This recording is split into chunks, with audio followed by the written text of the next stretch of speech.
You know, I've spent decades studying how civilizations rise and fall. And let me tell you something that most people don't want to hear. The pattern repeats itself with almost mathematical precision. I am 99 years old as I sit here reflecting on this, and I've watched this movie play out more times than I care to count. Let me start with a story. Back in the 1970s, I remember sitting in my office watching something remarkable unfold. The dollar, that piece of paper everyone trusted implicitly, was losing its anchor to reality. Nixon had just closed the gold window in 1971, severing the last tie between our currency and something tangible. And you know what happened next? Silver went from about $1.50 to over $50 an ounce. That is a 33-fold increase in less than a decade. Now, I didn't predict that exact move. I've never been able to predict accurately, and I don't make money predicting accurately. We just tend to recognize patterns and stay rational when everyone else is losing their minds. And that is what I want to talk to you about today. Not making predictions, but understanding the machine. The machine that never stops there is a four-stage pattern that has governed monetary systems for over 3,000 years. I call it the machine because it operates with mechanical precision, regardless of how smart people think they've become.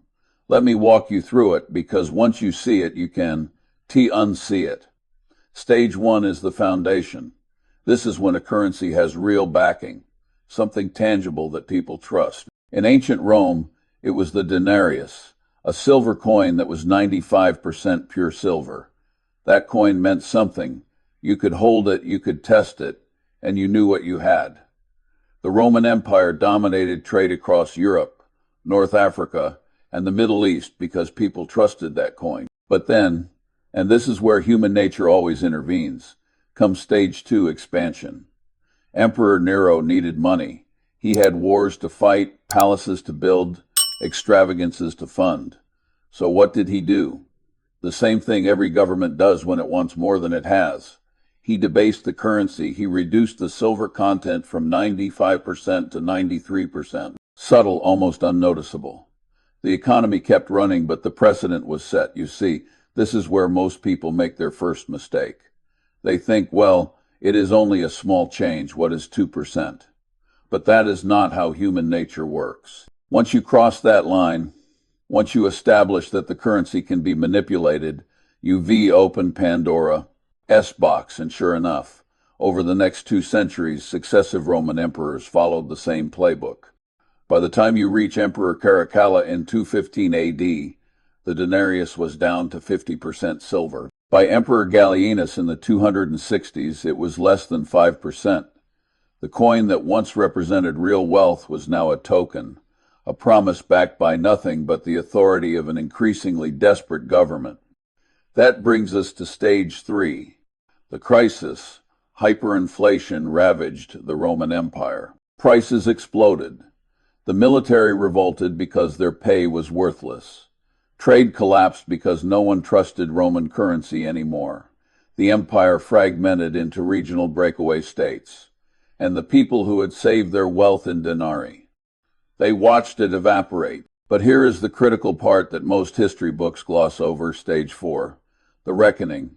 This is when people abandon the broken currency and return to real money, real assets, things with intrinsic value. Now, let me be clear about something. I am not some doomsday prophet standing on a street corner with a sign. I am simply looking at the historical record and recognizing that this pattern has never been broken. Not once in 3,000 years. The Weimar mirror. Let me tell you about Weimar Germany, because this one really drives the point home. I wasn't alive then, but I've studied it extensively, and the lessons are stark. In 1920, Germany had a stable currency.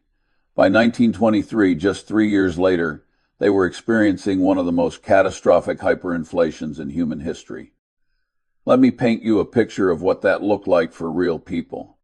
Because numbers on a page don't capture the human tragedy.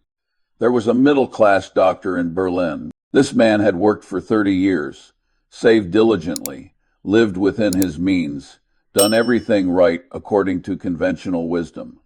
In 1922, his life savings could buy a comfortable house. By November 1923, those same savings couldn't buy a loaf of bread. Think about that for a moment. 30 years of discipline, of delayed gratification, of prudent planning, wiped out in 12 months. His patients stopped paying in marks. They paid in butter, in eggs, in firewood, anything tangible, and the doctors who accepted silver. They survived, their practices survived, their families survived. The ones who trusted the Reichsmark, who believed the government when they said the currency was stable, who waited for things to get better, erased from existence, not physically, of course, but economically, everything they had built, everything they had worked for, gone. Now, here is where it gets interesting from an investment standpoint. There was a shopkeeper in Munich who watched this collapse in real time. Every morning he would reprice his entire inventory based on the black market silver rate. Customers who paid in silver got fair prices. Customers who paid in marks got gouged, because by the time he could spend those marks, they'd be worthless. Within months, his shop only accepted hard assets.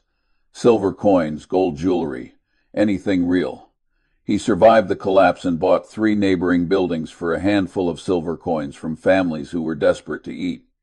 This isn't about numbers on a chart. This is about real people who lost everything because they didn't see stage 4 coming, and the ones who did see it. They built generational wealth on the ashes of everyone else. S savings, same pattern, same 4 stages, same outcome. The American encore. Now let S talk about something I lived through. The United States in the 1970s. This one, S personal, because I was actively investing during this period. And let me tell you, it was a masterclass in human psychology and market dynamics. For decades after World War II, the global financial system operated under the Bretton Woods Agreement. The U.S. dollar was backed by gold at a fixed rate of $35 per ounce. Every other currency was pegged to the dollar. That was stage 1, the foundation. But then came stage 2. The U.S. government was funding the Vietnam War, the Great Society programs, Cold War military expansion. They were printing more dollars than they had gold to back. Other countries noticed. France, under President Charles de Gaulle, started demanding gold in exchange for their dollar reserves. The outflow of gold from U.S. vaults accelerated. By 1971, it was clear the system was breaking. On the 15th of August, President Nixon closed the gold window. He severed the dollar's link to gold entirely. And you know what? The stock market initially celebrated. Investors sent stocks soaring in record volume. They didn't understand what had just happened. But the people who understood the pattern, the people who recognized that we had just entered stage 3, they acted between 1971 and 1980. Silver went from $1.50 to over $50. 3 times your money. But here is the critical detail that most people miss. And this is where pattern recognition becomes invaluable. The move didn't happen gradually. 70% of the gains came in the final 18 months, from late 1978 to early 1980. Silver went parabolic. You see what that means? If you waited for confirmation, if you waited for the mainstream media to tell you it was happening, if you waited for your financial advisor to recommend it, you missed it. The people who positioned early, who understood the pattern before stage 4 was obvious to everyone else. They captured generational wealth. Everyone else got table scraps or watched from the sidelines wondering how they missed it. I remember those years vividly. There was a waiting list to get out of the country club in 73 and 74. That is when you know things are tough. But if you had the temperament to act when everyone else was paralyzed by fear, if you could recognize that the crisis was creating opportunity, well, that is when fortunes were made. Where we stand today now, let me walk you through where we are today. And I want you to pay very close attention because this matters. Stage 1. The foundation was established after World War II with Bretton Woods. Even after Nixon ended gold backing, the dollar remained the global reserve currency because of U.S. economic dominance, military power, and the petrodollar system. That trust, that foundation, has been the bedrock of global finance for over 50 years. Check stage 2 expansion. Look at the numbers, and I mean really look at them. In 2000, U.S. national debt was $5.6 trillion.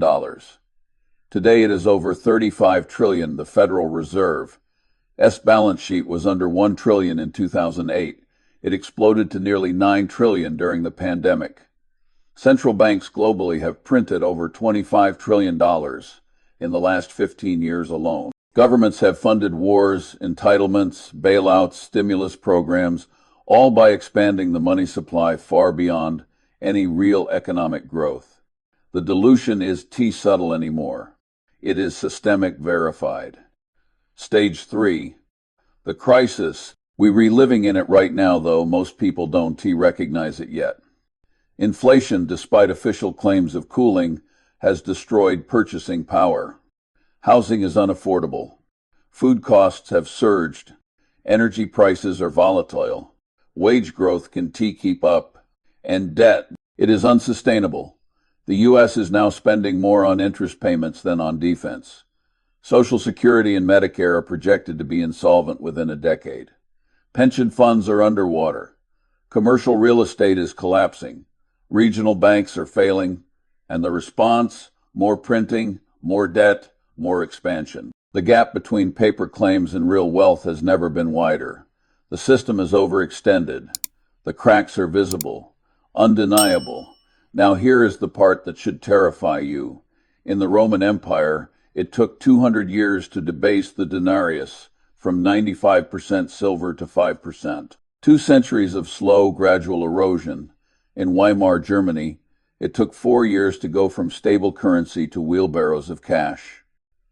In the United States, from 2008 to today, we've expanded the money supply by more in 17 years than in the previous 230. 5 years combined. The entire history of the Federal Reserve from its founding in 1913 to 2008, compressed into less than 2 decades. The machine isn't slowing down. It is accelerating. The silver reality, which brings us to stage 4, the reckoning. And this is where silver enters the picture in a way that is different from any previous cycle. Gold has already moved to all-time highs, breaking past $2,100 an ounce. Central banks globally have been net buyers of gold for 14 consecutive years straight, accumulating reserves at the fastest pace since 1950. They know what is coming, they're preparing. But silver is in a unique position. The gold to silver ratio right now is historically out of whack. If silver simply reverts to its historical average, you are looking at a 5 to 6-fold increase from current levels. If it mirrors the 1970 surge during a crisis, we're looking at a 10 to 20-fold move. But here is what makes silver different from gold. And this is critical. It is not just monetary, it is industrial, solar panels, electric vehicles, electronics, medical equipment, water purification, green energy infrastructure. Silver is essential for the technological future that governments are simultaneously mandating while destroying the monetary system that finances it. And there is a supply deficit of over 200 million ounces annually for the next 5 years. That means there is enough silver being mined to meet industrial and investment demand combined. The setup is perfect, the timing is perfect, and almost no one is paying attention now. I need to be very clear about something. I am not telling you to bet the farm on silver. I am not telling you that silver is a sure thing. What I am telling you is that the pattern doesn't care about your opinion. It doesn't care about optimism or pessimism. It doesn't care if you believe in American exceptionalism or think technology will save us or trust that central banks have everything under control. The pattern is mathematical. It is structural. It is inevitable. Every single time a government has followed these 4 stages, the outcome has been the same. Every time, no exceptions. The rationality question you might be thinking, but this time is different. We have advanced monetary policy. We have sophisticated financial systems. We have technology. We have global coordination. We have circuit breakers and safeguards. And I am telling you, That is exactly what they thought in Rome. That is exactly what they thought in Weimar Germany.